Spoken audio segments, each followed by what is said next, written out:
Donc, dans cette séquence, on va essayer donc de déterminer quelques caractéristiques dendrométriques d'un arbre, donc quelques éléments de mesure d'un arbre. Et une des mesures essentielles utilisées par le forestier est la hauteur.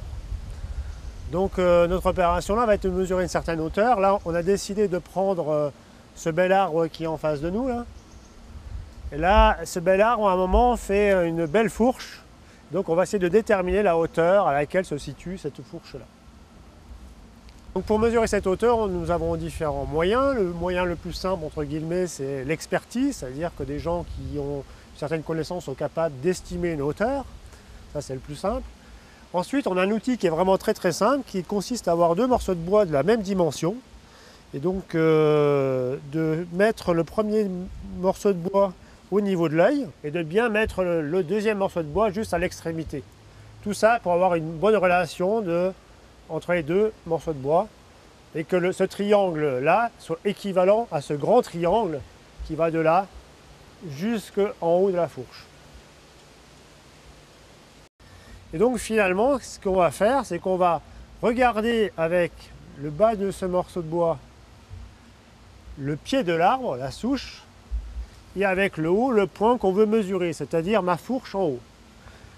Donc l'opérateur va avancer ou reculer pour arriver à déterminer à quel moment les deux éléments sont liés.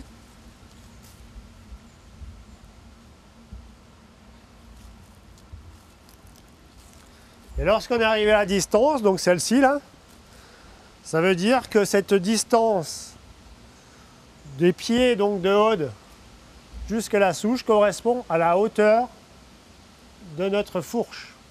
Il y a beaucoup d'autres outils pour faire ces mesures-là. Tous les outils sont basés sur la trigonométrie. On vous propose de vous présenter un deuxième outil beaucoup plus perfectionné, puisque ça c'était un outil très simple que tout le monde peut construire en coupant deux morceaux de bois de dimensions équivalentes.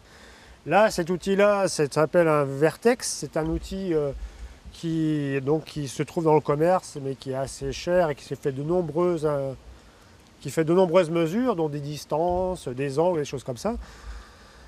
Cet outil-là est basé sur de l'ultrason, mesure des ultrasons, donc on va envoyer une onde au niveau de l'arbre, c'est-à-dire qu'on va avoir un émetteur qui va envoyer une onde et un récepteur qui va recevoir cette onde. Donc déjà, la première chose qu'il faut faire, c'est de connecter l'émetteur au récepteur. Donc pour ça, donc on les approche tous les deux, donc les deux micros sont là. Et on appuie sur cette touche, et donc voilà, donc normalement on entend un petit clic-clic. Donc il y a toute une phase de calibrage de l'appareil, donc un menu qui s'appelle Setup. Et lorsqu'on va dans ce menu Setup, donc on peut calibrer cet appareil par différents éléments. Par exemple, là je suis en système métrique, mais je pourrais très bien être en pied. Donc je vais revenir au système métrique, je dis OK. Mes angles vont être en grade, mais je pourrais changer, je pourrais mettre en degrés si je voudrais, donc je dis OK pour mes degrés. Bon là c'est des appareils, ça c'est quelque chose pour mesurer des choses qu'on ne change pas, des paramètres qu'on ne doit pas changer. Là c'est la hauteur du transpondeur, parce que lorsqu'on mesure la hauteur d'un arbre, on met toujours le transpondeur à une hauteur connue. Donc là il est calibré, enfin on l'a déterminé à 1,30 m, donc le transpondeur sera 1,30 m. Et donc là pareil, chaque fois on rajoutera 1,30 m par rapport au transpondeur pour connaître la hauteur de votre arbre. Donc on a une opération pour recalibrer, donc de temps en temps il faut tendre un décamètre et donc recalibrer sur une gamme de 10 mètres l'appareil pour être certain qu'il ne se dérègle pas lorsque surtout il y a des variations de température assez importantes et d'humidité. Et donc lorsque l'appareil est calibré, l'outil calcule le temps qu'il y a entre l'émission et la réception de l'onde, et donc avec ça on sait à quelle distance on est de l'arbre, et après on mesure par un angle directement le niveau de la fourche en haut, et donc on a la hauteur de l'arbre. Donc on va aller accrocher sur l'arbre le transpondeur à la hauteur programmée donc dans le vertex, c'est-à-dire à 1,30 m. Je vais ensuite viser avec mon émetteur le transpondeur pour connaître la distance à laquelle je suis situé par rapport au transpondeur. Donc j'ai une petite croix rouge qui apparaît et j'essaye de viser le transpondeur et j'attends que ma croix rouge disparaisse. Voilà, donc ma croix rouge a disparu. Maintenant j'ai une croix rouge qui clignote et donc je vais chercher le point que je vais mesurer tout en haut avec ma croix rouge qui clignote et je rappuie dessus. Et voilà, et donc sur l'appareil donc je vois à quelle distance je suis situé de l'arbre. Donc je suis à 18 mètres, de distance par rapport au tronc de l'arbre.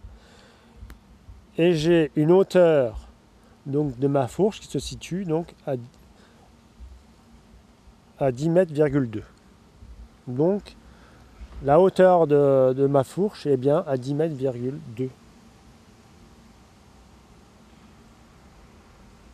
Tout à l'heure, donc, on a regardé pour mesurer la hauteur d'un arbre. Là, on va essayer quand même maintenant de mesurer le diamètre. Parce que ce qui nous intéresse, les forestiers, c'est d'avoir un volume de bois. Et donc, pour avoir un volume de bois, donc, il nous faut une hauteur et un diamètre. Et donc, l'idée, serait d'avoir, dans l'idéal, ce serait d'avoir le diamètre de la médian, le centre de l'arbre, pour considérer qu'après, on a affaire à un cylindre. Et puis, donc, avec le diamètre du cylindre qui serait le diamètre médian de l'arbre. Et puis, la hauteur de l'arbre. En réalité, nous, les forestiers, quand on a un arbre debout, c'est difficile d'avoir le diamètre au milieu de l'arbre, puisqu'il faudrait grimper au haut de l'arbre. Et donc, on va prendre un diamètre 1,30 m, et on va chercher donc la relation entre ce diamètre 1,30 m et le diamètre médian. Pour ce faire, en général, on utilise cet outil-là, qui s'appelle un compas forestier, donc, qui soit d'un côté gradué en centimètres, donc c'est comme un pied à coulisse, soit donc en classes de diamètre, donc des classes qui vont de 0 à 2,5, de 2,5 à 7,5, et donc c'est la classe 5, la classe 10, la classe 15. Donc quand on veut faire quelque chose de plus grossier, on parle en classe, sinon on prend les diamètres. Donc je vais te laisser faire, donc on prend toujours notre référence, c'est toujours 1,30 m, donc tu vas prendre le diamètre 1,30 m.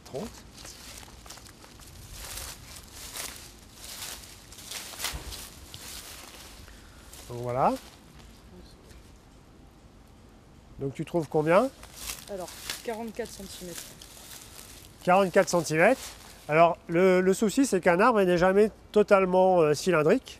Et donc pour être plus proche de la réalité, il faut faire donc une mesure croisée. Donc voilà, diamètrement opposé, tu regardes combien ça fait et tu feras la moyenne. Et faire la moyenne de deux mesures. Donc tu trouves combien là? 45. 45 donc. Donc ça fait 44,5. Voilà, donc on a 44,5 de diamètre à 1,30 m.